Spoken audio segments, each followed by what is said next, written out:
अब मुझे क्या करना चाहिए? फिर से मेरे बेटी को टारगेट किया गया है, फिर से मेरी बेटी का नाम और फोटो लगाकर गाना गाया गया है, फिर से वही टारगेट हुआ है मेरा फैमिली। नहीं मिलता है कुछ, मुझे हराने की क्षमता नहीं है, औकात नहीं है, दम नहीं है बम में, तो मेरी फैमिली मिली है आपको। नमस्कार, स्वागत है आपका GBN24 में और आपके साथ मैं हूँ ऋषु चौधरी। भोजपुरी इंडस्ट्री आज के समय में किसी भी पहचान की मोहताज नहीं है और ये बात हम सभी जानते हैं कि बेहद ही कम समय में भोजपुरी ने अपना एक अलग मुकाम हासिल किया है। भोजपुरी कलाकारों को भी अब लोग जानने लगे हैं, उनके कामों को प्रोत्साहित किया जाने लगा है और जब से डिजिटलाइजेशन युग आया है तब से लोग कुछ न कुछ ऊटपटांग हरकतें करके फेमस होने का कोई मौका नहीं छोड़ते। एक वक्त था जब भोजपुरी सिनेमा सिर्फ अश्लील गानों के लिए जाना जाता था और लोग गाने सुनते तो जरूर थे लेकिन मानते नहीं। वहीं अब भोजपुरी में अच्छे अच्छे गाने भी बनते हैं। ये बात बताने में और समझाने में समय लगा, पर आज के समय में भोजपुरी गाने लोग सुनते हैं तो गर्व से कहते हैं कि हम भोजपुरी सुनते हैं।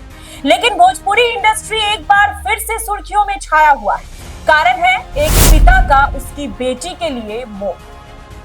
जी हाँ, भोजपुरी सिनेमा के जाने माने अभिनेता खेसारी लाल यादव की बेटी पर एक बार फिर से अश्लील गाना बनाया गया है और रेप तक की धमकी दी गई है, जिसकी वजह से पूरा यादव समाज भड़का हुआ है।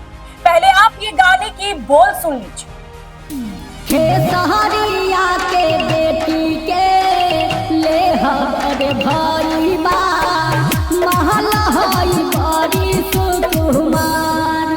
खेसारिया के बेटी के ले हमारे भाई बा महला होई बड़ी सुकुमार। आपने अभी गाने के बोल सुने। अब इस पर एक सवाल सामने उमड़ कर आता है कि क्या अपनी निजी रंजिश की वजह से मिथुन कुशवाहा ने खेसारी लाल की बेटी को निशाना बनाया या फिर पॉपुलैरिटी और नाम कमाने के लिए?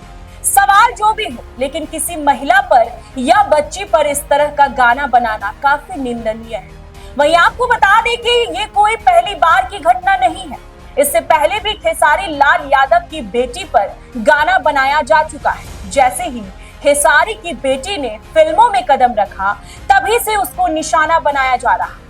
और खेसारी की बेटी कृति अभी काफी छोटी है और स्कूल भी जाती है। वो अपने पिता की ही तरह स्टार बनना चाहती है। उसके लिए इस प्रकार का गाना बनाना समाज में एक गलत मानसिकता को दर्शा रहा है। लेकिन इस पूरे विवाद में एक बात तो साफ है कि खेसारी की बेटी पर अश्लील बातें करके ही सही, मिथुन कुशवाहा नामक वो शख्स सुर्खियों में आ गया है। ये लाइमलाइट भी बहुत बेकार चीज होती है। जो लोग सही गलत की परिभाषा भूलकर सिर्फ नाम कमाने पर आतुर हो जाते हैं, चाहे नाम बदनाम होकर ही क्यों न कमाना पड़े। वहीं इन सब से आहत होकर खेसारी लाइव आए और जब खेसारी से इस पूरे टॉपिक पर बातचीत की गई तो उन्होंने बताया कि जब उनकी बेटी के ऊपर बात आई तब वो कोई स्टार नहीं थे, बल्कि वहां पर सिर्फ और सिर्फ एक पिता थे और बेटी के ऊपर बने अश्लील गानों से बहुत आहत हुए। उन्होंने अपनी तकलीफ जाहिर करते हुए मरने तक की बात कह दी।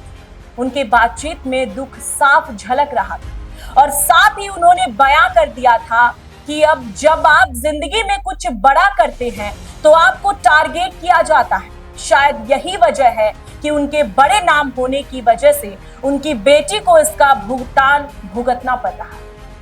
हेटर्स यहीं पर नहीं रुके थे, बल्कि खेसारी लाल यादव की बेटी को रेप तक की धमकी दी गई, जिसके बाद सभी लोग खेसारी के समर्थन में उतर आए। वहीं बता दें कि इस पूरे विवाद के बाद खेसारी के समर्थन में बहुत से भोजपुरी सुपरस्टार भी उतरे थे, जिसमें पवन सिंह, नेहा सिंह राठौर, रानी चैटर्जी आदि कलाकारों का नाम शामिल। खैर, उम्मीद करती हूँ कि इस तरह के हेटर्स पर कोई कड़ा कदम जरूर उठाया जाएगा और इस समाज में एक मिसाल बनेगा, ताकि किसी की बेटी, बहू या नारी समाज के लिए ऐसा कदम उठाने से पहले लोग जरूर सोचें। अभी के लिए बस इतना ही। देश और दुनिया से जुड़ी ऐसे ही तमाम बड़ी खबरों को जानने के लिए आप बने रहिए हमारे साथ और देखते रहिए GBN24।